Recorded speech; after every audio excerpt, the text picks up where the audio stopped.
Assalamualaikum warahmatullahi wabarakatuh. Perkenalkan, nama saya Adiana Paramita Henisoga.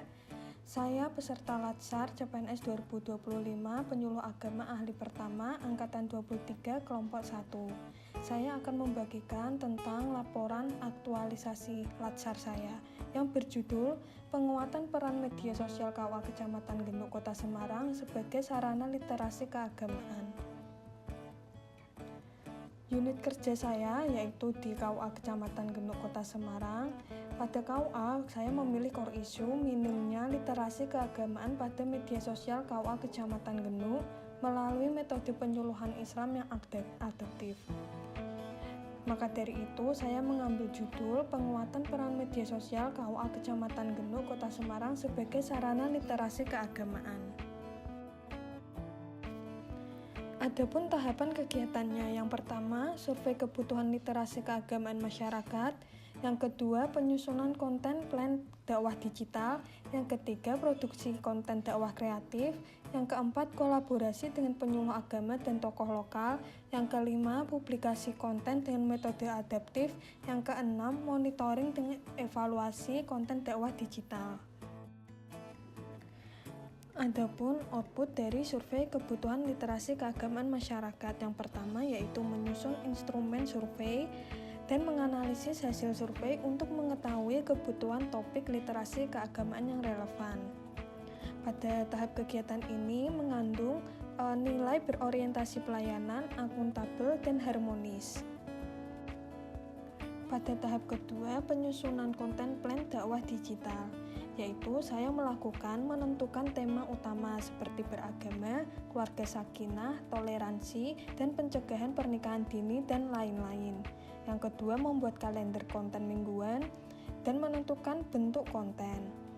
Outputnya yaitu rencana konten kreatif bulanan, draft tema apa saja yang akan dipublish, daftar mitra apa saja yang terlibat, dan dokumen rencana kerja dan alur koordinasi.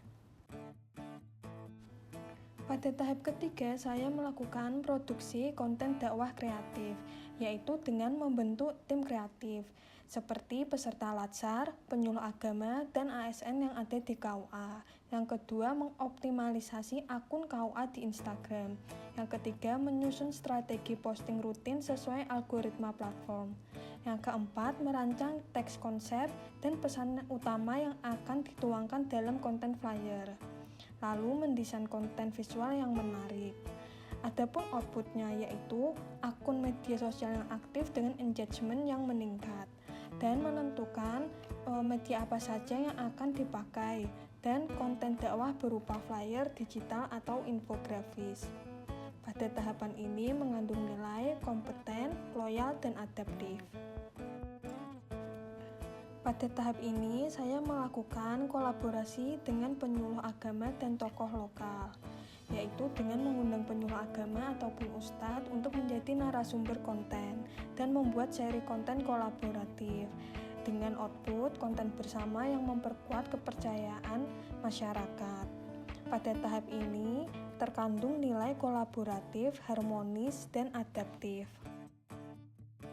Lalu pada tahap kelima, ada publikasi konten dengan metode adaptif dengan tahapan publikasi flyer atau infografis 2-3 kali per minggu, menyesuaikan gaya penyampaian dengan segmentasi audiens, lalu menggunakan storytelling atau kuis interaktif, dan memanfaatkan bahasa yang sederhana, visual yang menarik, serta ringan agar mudah diterima.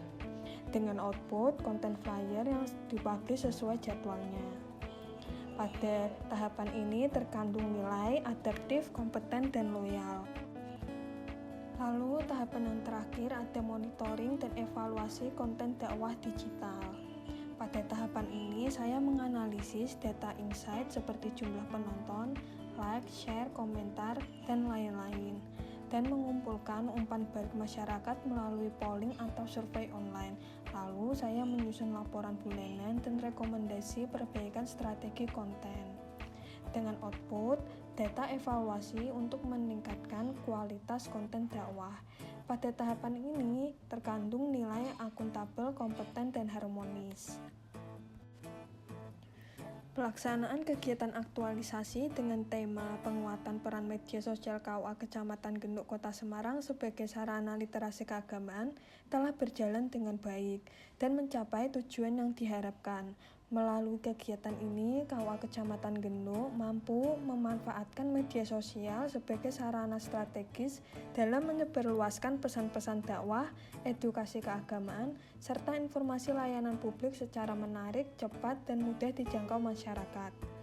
Dengan penerapan nilai-nilai tersebut, kegiatan aktualisasi ini tidak hanya meningkatkan profesionalisme ASN, tetapi juga memperkuat peran KUA sebagai pusat literasi keagamaan yang modern, inklusif, dan relevan dengan perkembangan zaman.